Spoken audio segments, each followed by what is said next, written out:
Next हमारे पास है थियरीज ऑफ लर्निंग। तो थियरीज ऑफ लर्निंग में हमें पता होना चाहिए कि बिहेवियरिज्म की थियरीज कौन सी थी, कौन से जो हैं वो हमारे स्कॉलर्स हैं जो बिहेवियरिज्म को फॉलो करते हैं, कौन से हैं जो गेस्टाल्ट को फॉलो करते हैं, कौन से हैं जो हमारे पास कॉग्निटिज्म को फॉलो करते हैं, या कंस्ट्रक्टिविज्म क्या है, ये सब इनकी इम्प्लीकेशंस क्या हैं और स्कॉलर्स के पॉइंट ऑफ व्यूज़ क्या हैं, उनके जो उन्होंने हमें यहाँ पे डिफरेंट वेज दिए हैं कि हमें मतलब जो अगर हम बात करते हैं यहाँ पे हम लेट्स सपोज यहाँ पे गेस्टाल्ट की बात करते हैं तो उन्होंने कौन कौन से different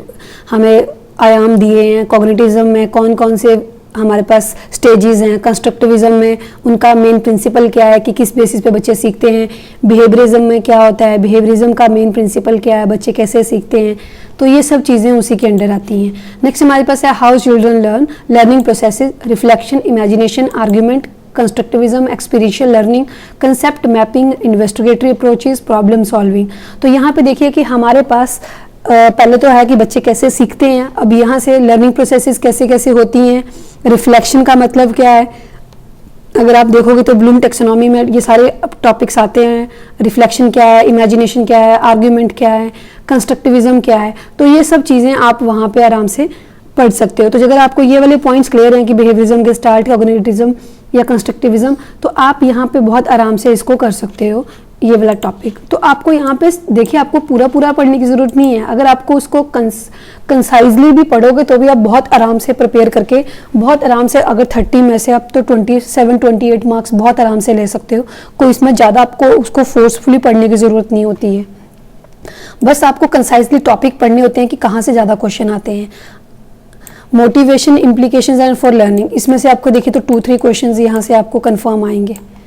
motivation, implication for learnings कि मोटिवेशन पहले तो क्या है कि मोटिवेशन होती क्या है, इंटरनल और एक्सटर्नल मोटिवेशन क्या है, एज ए टीचर आपका काम क्या है मोटिवेट करना बच्चों को, आप कैसे मोटिवेट करोगे, और वो आपकी जो मोटिवेशन है कि आप बच्चों की अगर प्रेज कर रहे हो या बच्चों को आप स्टार दे रहे हो तो वो कौन सी मोटिवेशन है और उसका क्या मीनिंग है और उसकी क्या हेल्पफुल है हमारे लर्निंग प्रोसेस में। टीचिंग लर्निंग प्रोसेसेस वही है, यहाँ पे अब माइक्रो टीचिंग क्या होती है, टीचिंग स्ट्रैटेजीज क्या हैं, मेथड कौन कौन से हम यूज़ करते हैं, नेशनल करिकुलम फ्रेमवर्क में कौन कौन से मेथड टीचिंग मेथडोलॉजीज़ हैं जो हमें फॉलो करनी है और जिनके थ्रू हम बच्चों को पढ़ा सकते हैं। अगर हम हमारी क्लास में let's suppose visually impaired children है तो हमें उस बच्चे को कैसे पढ़ाना है, तो ये सब चीज़ें आपको ध्यान रखनी है। तो यहाँ पे सब चीज़ें वही हैं कि टीचिंग स्ट्रैटेजीज़ में मतलब वही है कि अगर आपको सिचुएशन बेस है कि अगर कोई बच्चा है, अगर कोई प्रॉब्लमेटिक बच्चा है तो उसके लिए आपकी टीचिंग स्ट्रैटेजी क्या होगी, आप असाइनमेंट्स कब